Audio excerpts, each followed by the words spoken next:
Pasaje lo tomaremos como introducción para este tema. El tema de hoy será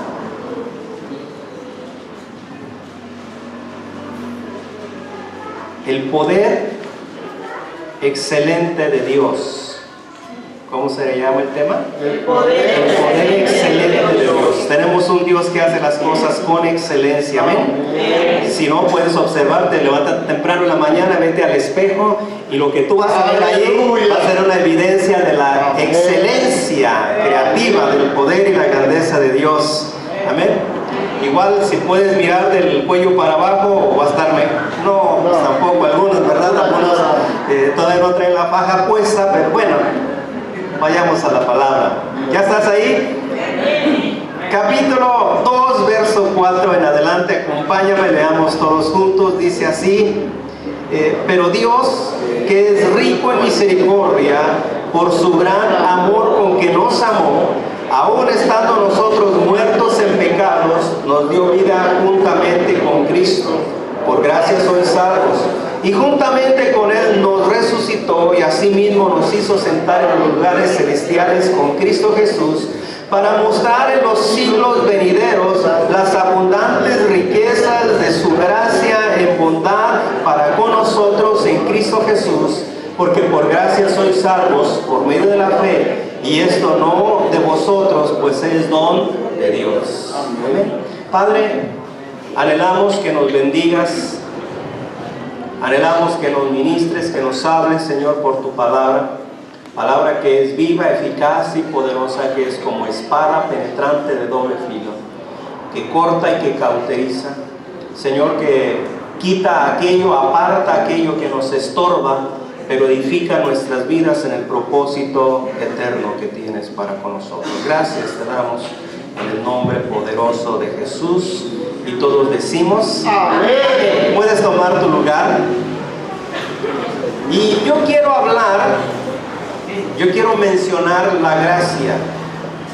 Y aquí menciona la gracia y la misericordia. Y la gracia y la misericordia son hermanas. La misericordia es el corazón de Dios. ¿Cómo nos ve el Señor? Nos ve con ojos de misericordia. Pero la gracia, a diferencia de la misericordia, es el poder que actúa.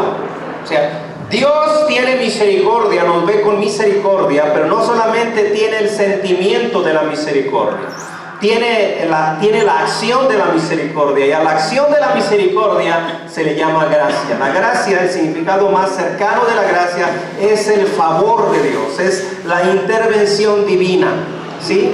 Y entonces lo que vemos aquí en la palabra es que aparece esto y dice en el verso 7: para mostrar en los siglos venideros las abundantes riquezas de su gracia en su bondad para con nosotros en Cristo Jesús. ¿Cuáles son esos siglos venideros? Tú y yo estamos viviendo en el tiempo del cual habla el apóstol Pablo a la iglesia de Efesios, que vendrían en tiempos venideros, la abundante riqueza de su gracia en bondad en Cristo Jesús.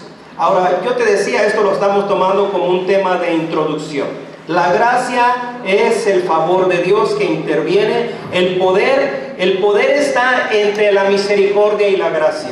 El poder se encuentra entre la misericordia y la gracia. Ahí se ejecuta, ahí interviene el poder de Dios. Y quiero llevarte a una cita donde vamos a estar de manera más específica meditando en la palabra. Regresa un poquito ahí a la segunda carta de los Corintios, en el capítulo 9. Segunda de Corintios, capítulo 9. Perdón, capítulo 12. Y el versículo así es el 9. Segunda de Corintios, capítulo 12 y el versículo 9.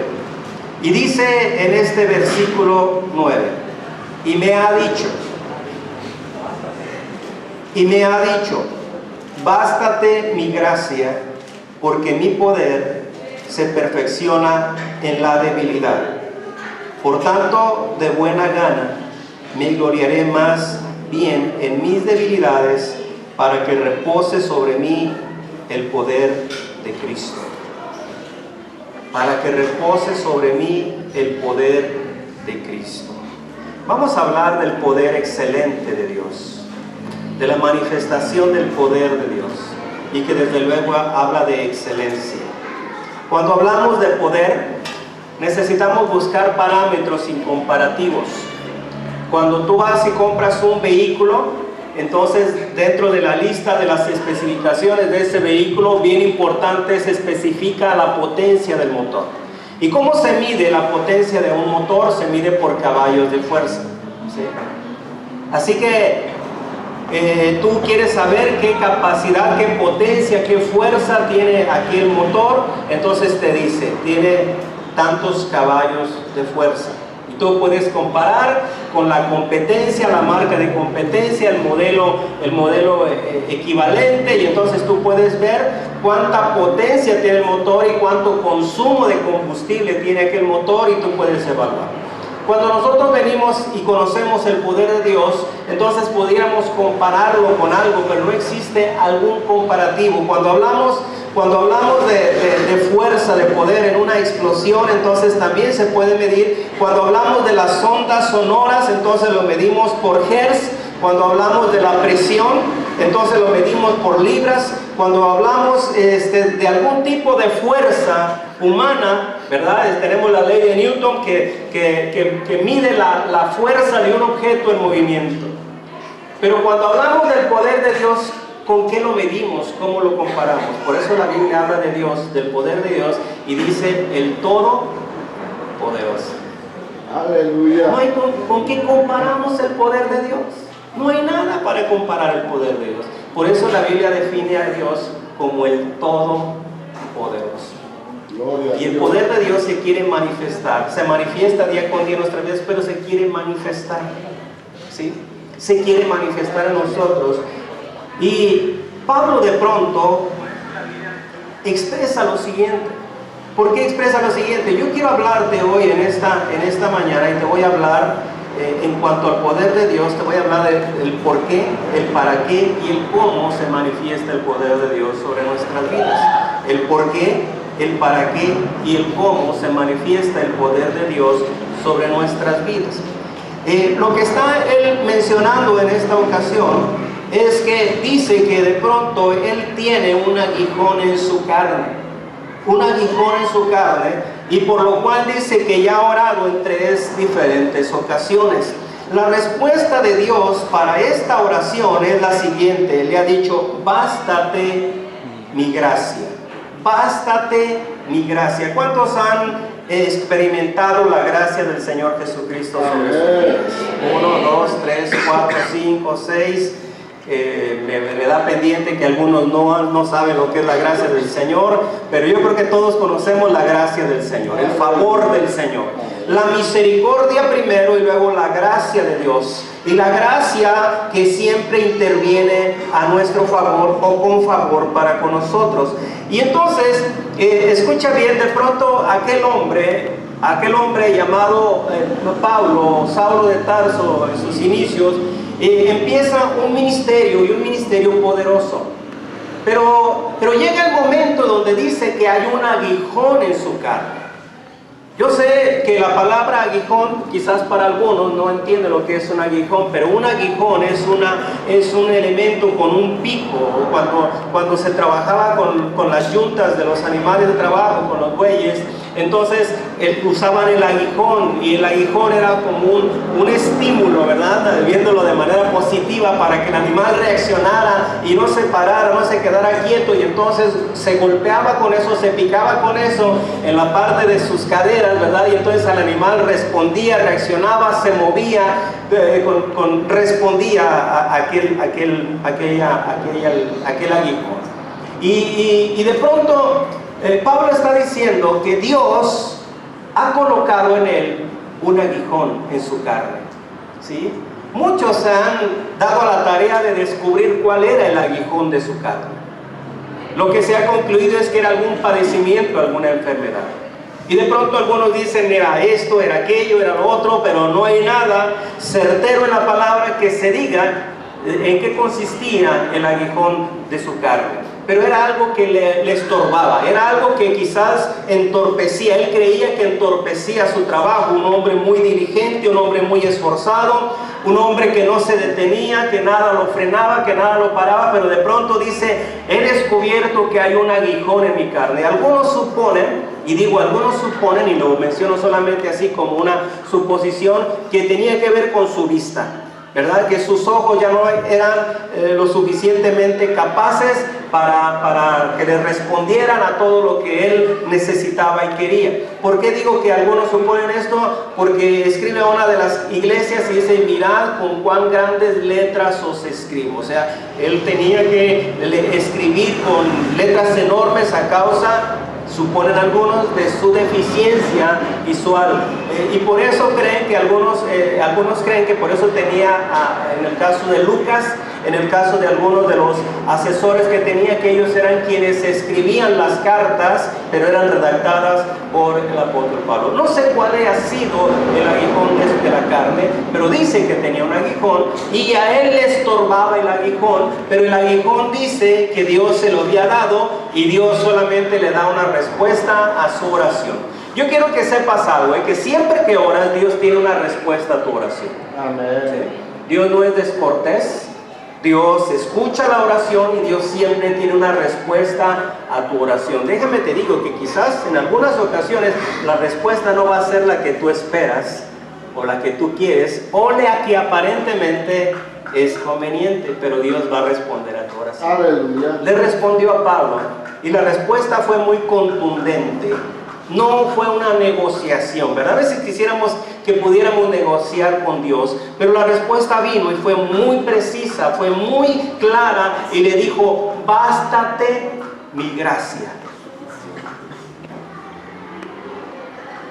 Le estaba diciendo: tú ya tienes mi gracia y eso debe de ser suficiente para ti, el que tú tengas mi gracia. ¿Cuántos tienen la gracia del Señor? Amén. Si tienes la gracia del Señor, lo tienes todo, eso es suficiente. Bástate mi gracia. Espérame, pero no fue algo cortante, tajante, despectivo. No, espérame, le dice el por qué nos debe de bastar la gracia del Señor. Le dice lo siguiente: porque mi poder se perfecciona. Ahora, yo creo que el poder de Dios es perfecto. Yo creo que Dios en todo lo que es y en todo lo que hace, Él es perfecto. ¿Cuántos están en él? Amén. Pero dice: mi poder se perfecciona en ti. ¿Y cuándo se perfecciona el poder de Dios en mí? En mi debilidad. Porque cuando yo creo que yo soy fuerte, cuando creo que soy fuerte, entonces no necesito del poder de Dios. Porque yo creo que lo puedo hacer y que lo puedo lograr. Y entonces, el por qué. El por qué es lo que estamos viendo allí en ese verso 9. Porque mi poder se perfecciona. Dios quiere perfeccionar su poder. Ahora, el para qué. ¿Para qué Dios hace esto? ¿O para qué hacía esto en el apóstol Pablo? Vamos a revisar el verso 7 a ver qué nos dice. Y para que la grandeza de las revelaciones no me exaltase desmedidamente, me fue dado un aguijón en mi carne, un mensajero de Satanás que me abofeté.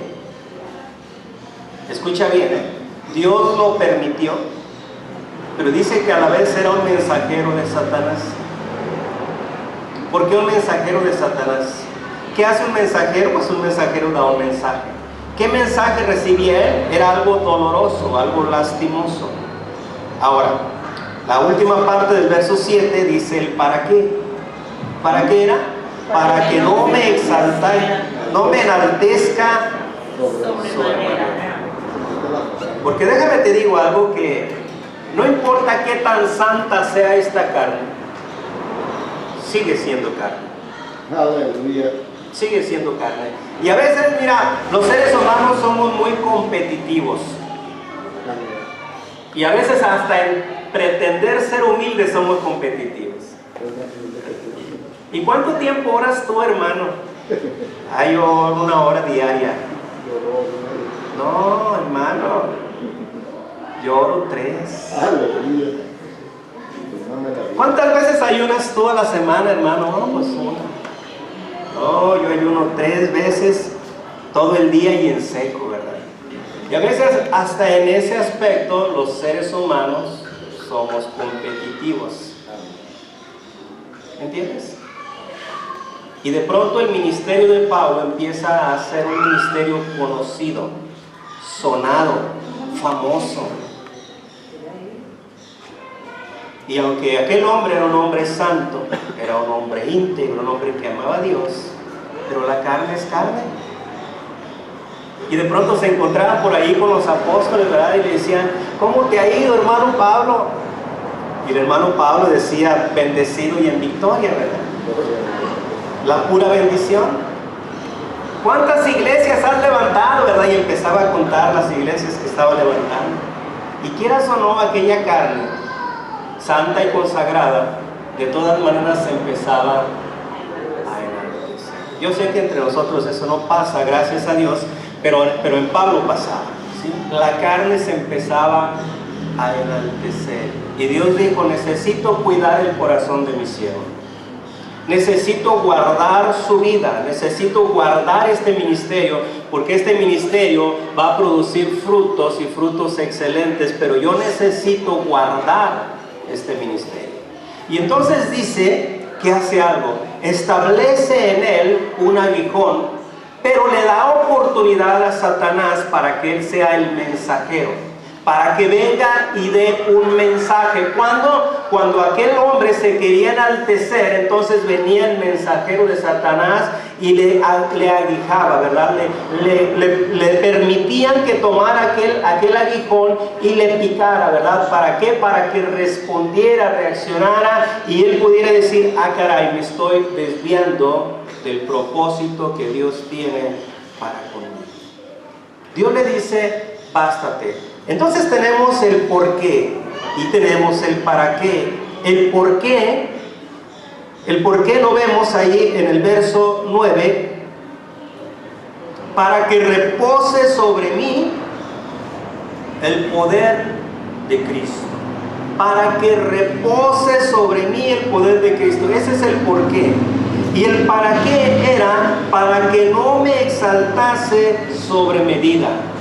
Ahora, la importancia del por qué, para que repose sobre mí el poder de Cristo.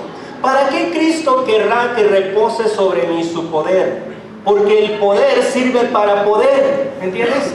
Es que el hombre necesitaba el poder para actuar, el poder para predicar, el poder para sanar a los enfermos, el poder para echar fuera a los demonios, necesitaba el poder.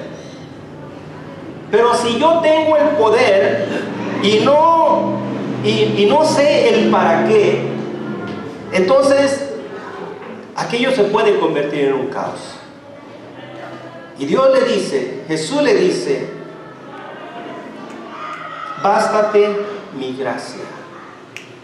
Mi gracia es suficiente. Mi gracia debe de ser suficiente. La gracia de Dios debe de ser suficiente sobre tu vida. ¿Me entiendes? Amén.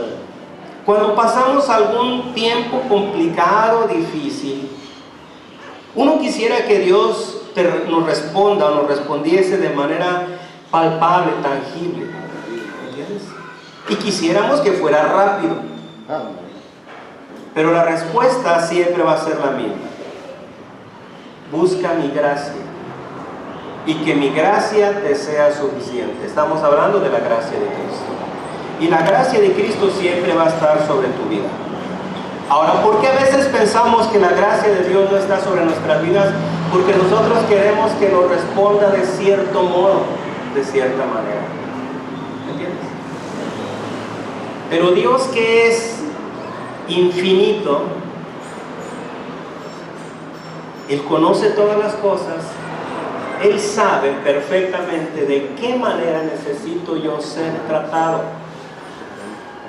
Porque si Dios me concede exactamente como yo pido, muchas veces no va a ser lo mejor, porque no vamos a ser formados, no vamos a ser edificados, Entonces nos volvemos como niños caprichosos, ¿sí? Hace días le mostraba a mi hija y le decía, lee por favor este artículo, que no sé quién por ahí publicó. Y era una anécdota, y decía en esta anécdota, hoy me encontré en la calle con un borrachín, ¿verdad? Y entonces dialogando se acerca y me pide una moneda. Y yo le di la moneda, y cuando le di la moneda me sonrió esta persona y dijo, ¿te acuerdas de mí? No, soy Toño, estuve contigo en la primaria, estuvimos en la secundaria, pero ¿y qué ha pasado contigo, Toño? Pues mira, pues me eché a perder, caí en las drogas, me casé 3 veces, mis hijos son un desastre, etcétera. Dice, pero volteó, se sonrió y me dijo, pero ya tengo para mi taco y para mi trago, y se fue. Y entonces esta persona comenta lo siguiente, gracias a que tuve unos padres muy malos, yo no terminé como Toño. Gracias por los padres malos que me tocaron. Porque mientras a otros niños los dejaban salir a jugar y perderse el tiempo que quisieran, yo tenía un horario. Porque mientras otros niños hacían la tarea si querían, y yo tenía que hacerlo obligadamente, y yo tenía cierto horario, tenía que avisar a dónde iba, a qué hora llegaba, yo me comía las verduras, la comida que me servían, mientras los otros niños comían si querían o no, y yo tuve unos padres malos. Dice, pero gracias a que tuve esos padres malos, hoy tengo una carrera, tengo un trabajo, tengo una familia, tengo principios, tengo valores. Muchas veces nosotros, aún espiritualmente, cuando le pedimos a Dios, quisiéramos que Él nos otorgara todo como se lo pedimos. ¿Están de acuerdo conmigo? Pero ¿qué descubrimos? Que muchas veces, aún pidiéndoselo de manera muy suplicante, derramando lágrimas y levantando ayuno, oración, intercesión, no vienen las cosas como las pedimos. ¿Sabes por qué? Porque sería lo mismo con los hijos. Si Dios nos diera todo cuanto le pedimos, nos volveríamos caprichosos. Pero Dios dice, bástate mi gracia, porque yo quiero perfeccionar mi poder sobre tu vida.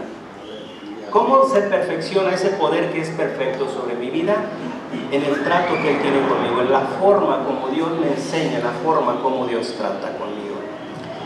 Y entonces tenemos allí el por qué y el para qué, y tenemos el cómo de las cosas. La parte final de este versículo 9 dice, para que repose sobre mí el poder de Dios.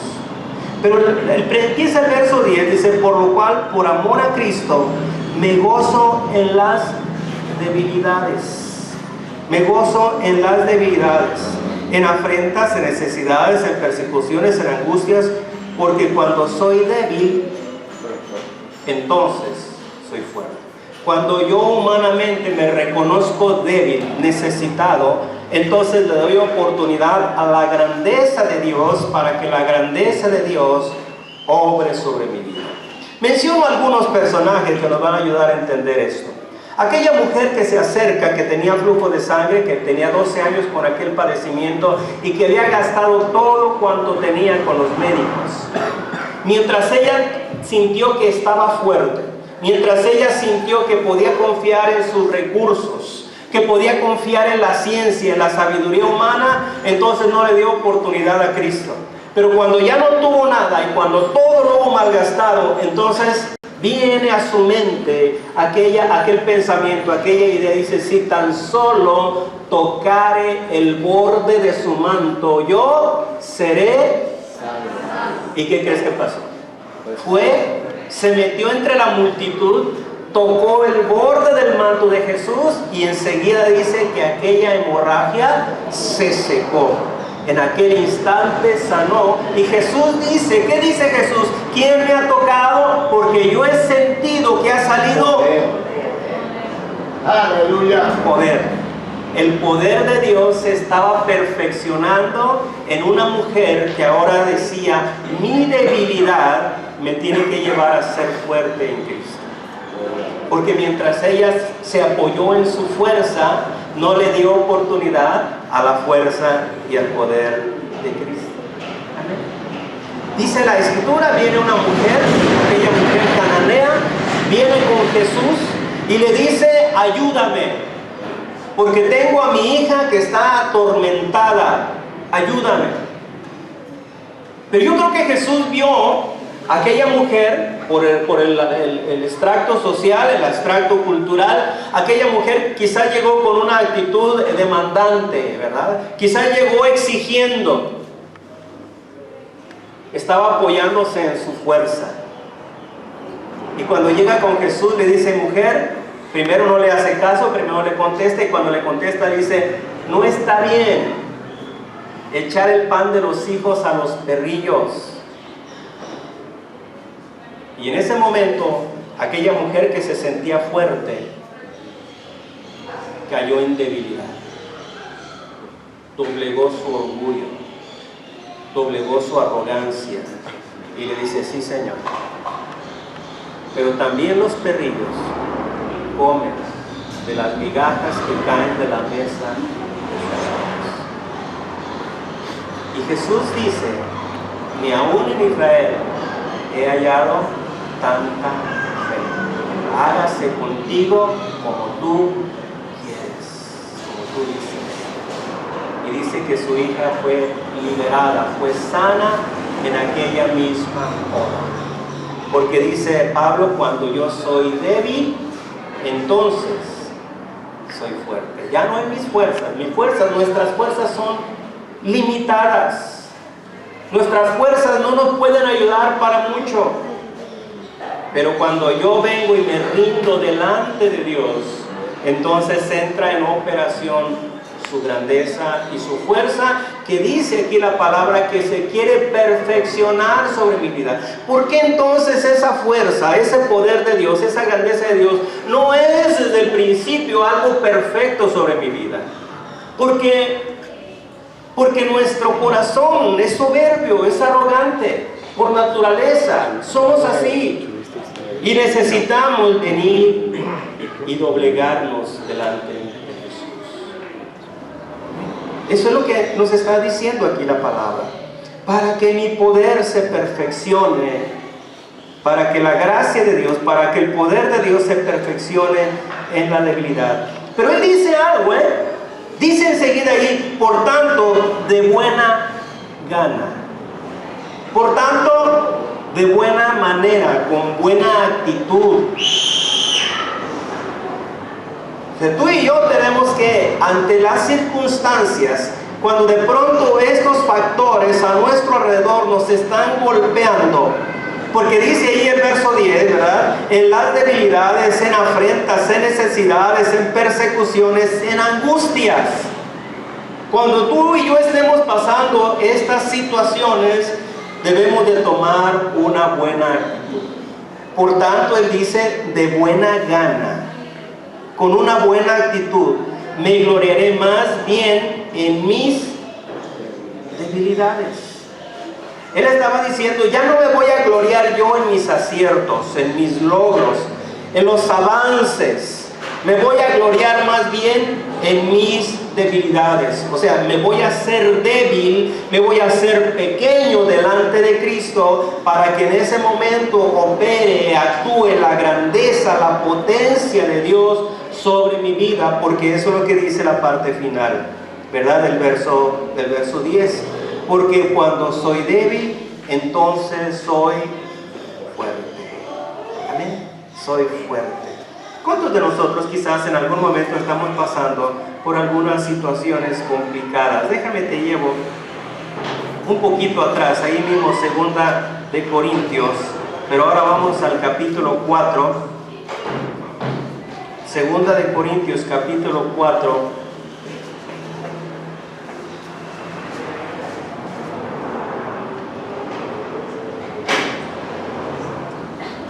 Y dice el verso 7.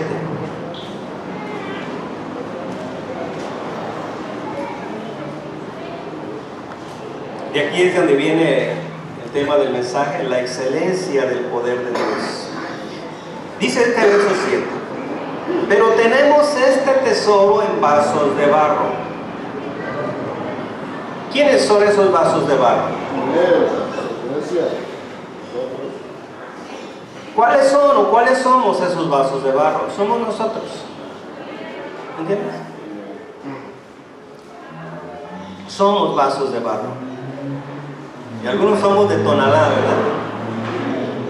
Así que los de Tonalá son muy sencillitos, ¿verdad? Muy frágiles. Con cualquier toquecito se rompen. Pero tenemos este tesoro en vasos de barro.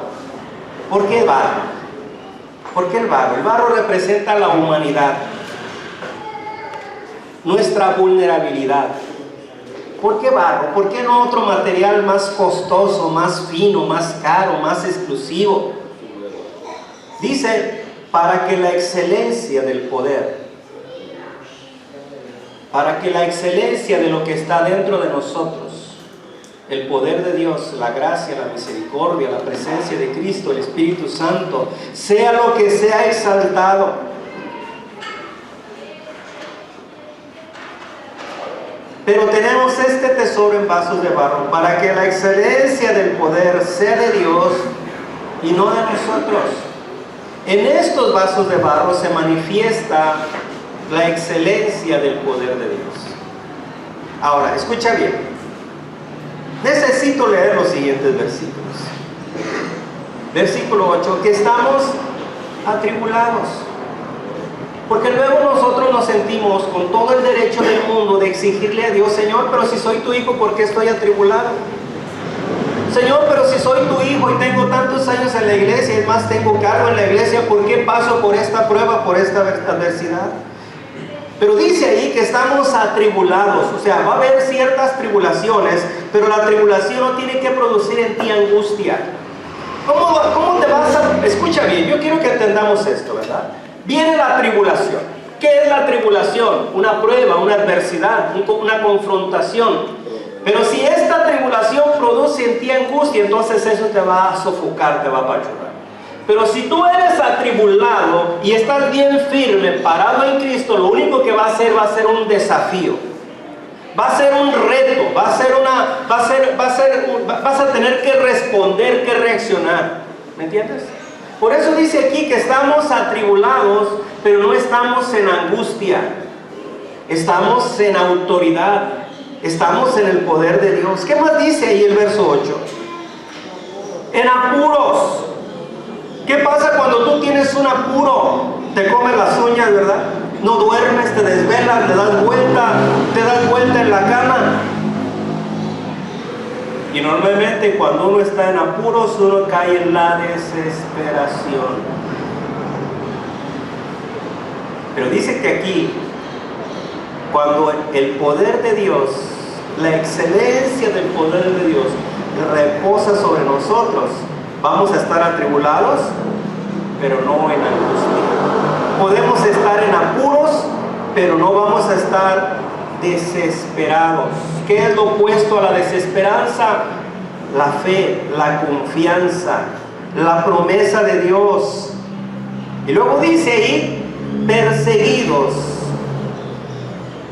Hoy podemos decir que no hay persecuciones. No, sí hay persecuciones. Hoy hay una persecución silenciosa terrible. A través de medios de comunicación, a través de ideologías, hay una persecución, ¿verdad? En los tiempos bíblicos se perseguía a los herejes, se perseguía a los que de pronto se rebelaban en contra del imperio, del gobierno. Tenemos los primeros siglos de los cristianos que eran encarcelados, eran llevados al Coliseo, arrojados a los leones, ¿verdad? A vista y a diversión de los ricos y poderosos. Yo le decía, qué bueno que ya no estamos, podemos decir qué bueno que ya no estamos en ese tipo de persecución. Gracias a Dios por estos tiempos. Pero hoy en este tiempo hay una persecución. Es una persecución ideológica.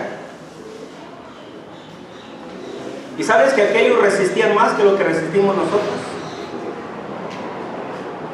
Ellos resistían mucho más de lo que estamos resistiendo nosotros. Hoy nosotros simplemente al abrir el Facebook ya estamos aceptando muchas de las cosas que ahí se están proponiendo. Y hay persecución, pero en la persecución, ¿qué vamos a hacer nosotros? ¿Qué dice aquí la palabra? Perseguidos, mas no desamparados. Hay una reforma en proceso ahorita, inclusive para la ley de culto público, donde se está proponiendo que en los próximos años ningún ministro de culto público dé consejería para estos temas de definición sexual. Se pretende que en un futuro ya no podamos ni siquiera leer los versículos de los cuales la Biblia habla en contra de la homosexualidad públicamente. O sea, hay una persecución, pero no estamos desamparados. Aleluya. Tenemos la fortaleza, tenemos el respaldo del Señor sobre nuestras vidas. Y luego dice, derribados. Derribados, porque estamos en una lucha, en un combate. Derribados. ¿Cuántos de aquí han jugado fútbol? ¿Les gusta el fútbol? ¿Qué pasa cuando de pronto por la acción, por la inercia te caes en el partido de fútbol, Rafita? Para arriba, ¿verdad? Para arriba. Y si te dolió, haces como que no te dolió, ¿verdad? Si de pronto vas caminando por la acera, por la banqueta y te tropiezas, ¿verdad? Antes de sobar, ay, ¿verdad? Lo primero que levantas y volteas a ver si alguien te vio, ¿verdad? Ya si ves que nadie te vio, entonces le sobas, le echas salivita ahí. Pero, ¿qué hacemos cuando de pronto, y déjame te digo algo, no voy a decir algo, ninguna herejía ni nada contrario a la palabra, pero en nuestra lucha, de pronto puede ser que tengamos días donde nos sentimos que no estamos prevaleciendo. Es normal, estamos en una lucha, en una batalla. Y déjame te doy un consejo. Si tú sientes que tus fuerzas te abandonan y estás a punto de caer, yo te aconsejo que mejor de una vez te derribes, pero te derribes de rodillas a los pies de Cristo. Aleluya. Levanta. Ahí es donde eres fortalecido. Derribados, pero no destruidos. Estamos enteros, confiados, firmes, constantes. Tenemos este tesoro en vasos de barro, para que la excelencia del poder sea de Dios y no de nosotros. Tú y yo no tenemos que sobresalir. Por eso es que aquel hombre que predicó y que inició el ministerio casi paralelo junto con Jesús, en una ocasión él tuvo que decir, conviene que él crezca y que yo.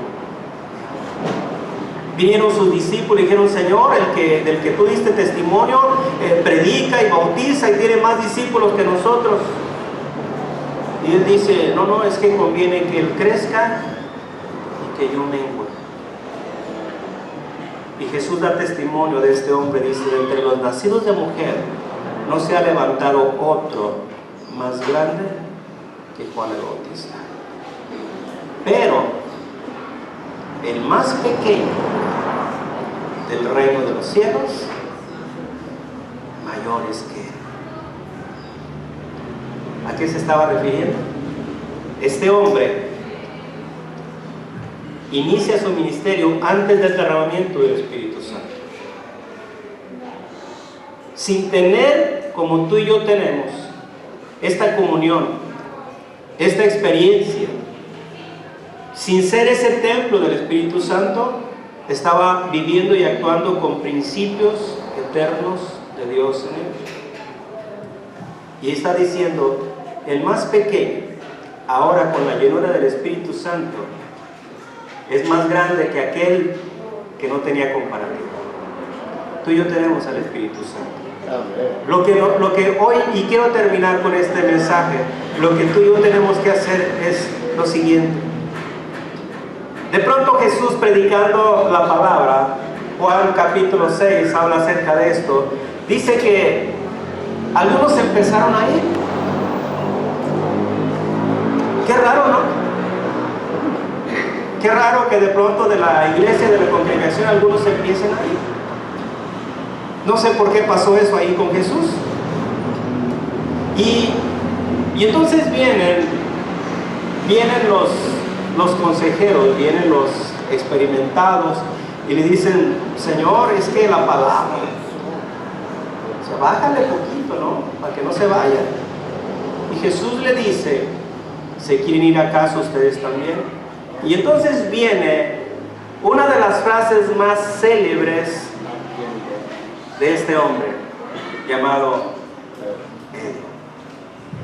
¿Y cuál fue esa frase? Señor, ¿a quién iremos? ¿A quién iremos si solamente tú tienes palabras de vida? Amén, aleluya. Y en otras palabras, él estaba diciendo, Señor, no tenemos a dónde más ir. No tenemos en quién apoyarnos, sino solamente en ti. Y en otras palabras, él estaba también en este mismo sentir, en este mismo pensar que años después estaba Pablo. Con una experiencia de oración, de clamor, de intercesión, y de pronto el Señor le dice, bástate mi gracia. Y hay una polémica. Hay quienes dicen, si tú eres un hijo de Dios, tú tienes que estar bendecido. Si tú eres un hijo de Dios, tienes que estar próspero. Si tú eres un hijo de Dios, no puedes estar enfermo de nada. No caigamos en confusiones.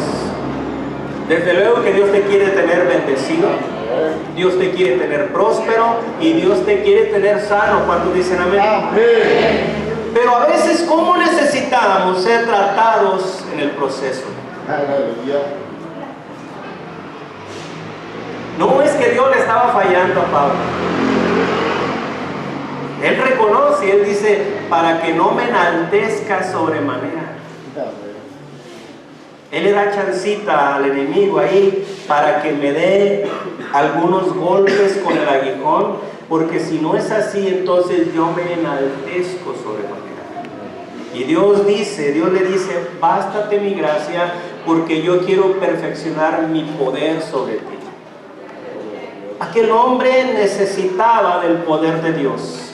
Aquel hombre tenía una comisión tan grande para desarrollar. Aquel hombre tenía una responsabilidad, era una persona visible, era una persona física, era una persona que donde quiera que se mencionaba de él se le reconocía. No podía vivir en ese estilo de vida sino por el poder de Dios.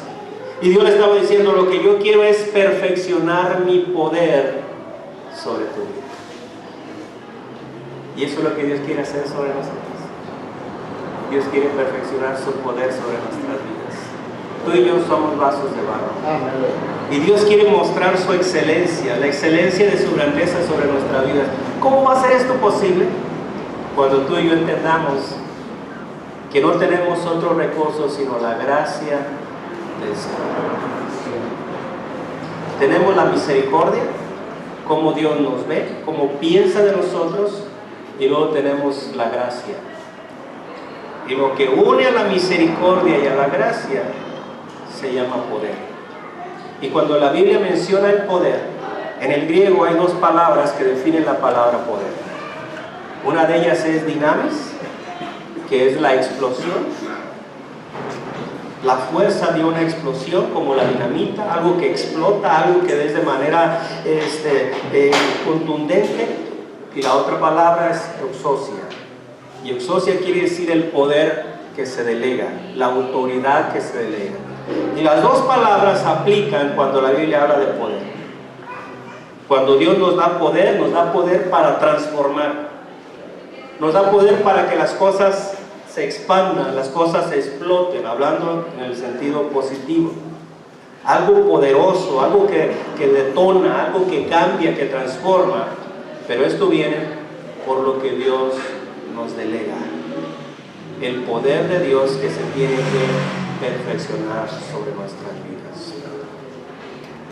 Yo me pregunto y yo te pregunto, ¿cuántos de nosotros hemos pasado quizás algunos procesos que se nos han hecho complicados y difíciles?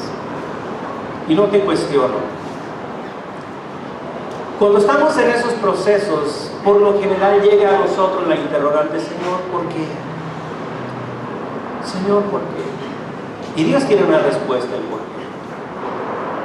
Pero más importante del por qué, tenemos que ir el para qué. Y Dios dice, para perfeccionar mi poder sobre tu vida. Dios quiere perfeccionar su poder, su grandeza sobre nuestras vidas. Esto dice aquí en el verso, para que no me enaltezca sobremanera y también para que la grandeza de las revelaciones vengan sobre nuestras vidas. Y yo quiero en esta hora, no sé si tú has estado pasando por alguna situación un poco extraña, complicada, difícil sobre tu vida. Y el propósito de Dios no es hacerte sufrir ni que padezcas. El propósito de Dios es que Él quiere manifestar la excelencia de su grandeza y su poder sobre tu vida.